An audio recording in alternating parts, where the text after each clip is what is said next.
Hello, Eagles. How is everybody doing? I hope you're well and you're having a wonderful week.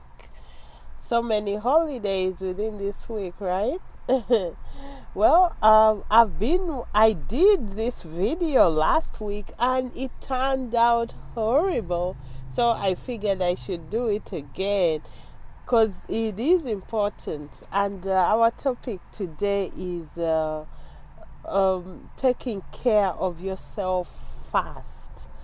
And the way I'm going to approach this is just using, day-to-day examples. For example, in the scriptures it says, love others the way you love yourself.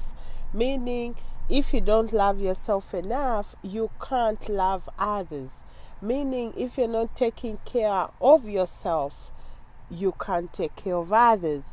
Meaning, the degree at which you're taking care of yourself is the degree at which you'll take care of others. It totally makes sense. For example, if you take a flight, they welcome, let me know where you're from. For example, if you take a flight, they always say, in case of an emergency, take the oxygen first before you give it to anyone else. The thing is, as a society, as a culture, we are used to giving to others from a place of lack. You don't have, but you still give.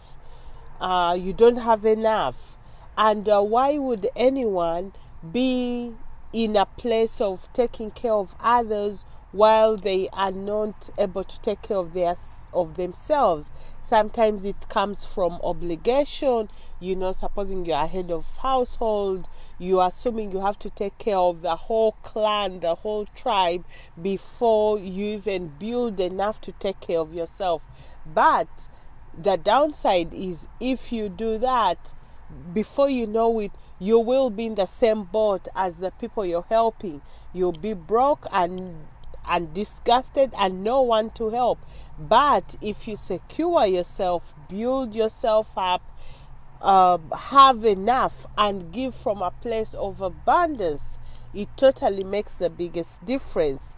Then another reason why people do give or forget to take care of themselves first is people pleasing. There are people out there who don't know how to say no. Actually, I was one of them. I had to learn to say no. I had to learn to set boundaries that, I can't be available to give to everybody at all times. Especially if you are in a profession of giving, or you just have a giving nature. You are an encourager, you are a teacher, you are a nurturer, you are in the medical field.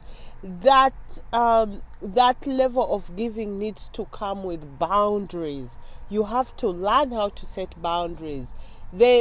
Because the people you're giving to, you need to have discernment about that too. For example, if the person on the other side is not ready to receive, that will be a problem. Or if you're helping them out of enabling versus empowering, whereby you don't give a person a chance to build themselves up, to go through the struggle until they find their way. Because taking care of oneself is a skill that we all have to learn, a skill we all have to master in order to live a good life. If we fail to master it, it won't be any good, you see. So I'm encouraging you, do something for yourself this weekend. The weekend is coming up in a few days, to take care of yourself.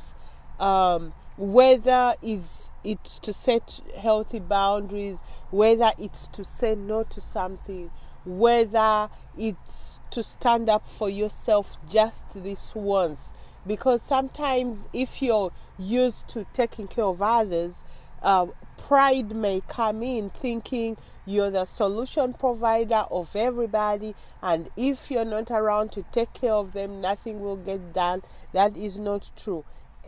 most people have the ability to pull themselves up and create something new and learn and build the skill of surviving, you know. So I encourage you, do something for yourself, take care of yourself first, build yourself some self-love, some self-esteem, increase your confidence in the things you do.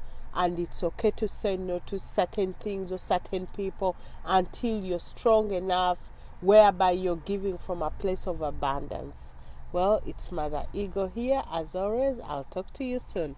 Bye. Thank you guys for joining. Leave your comments below. Bye.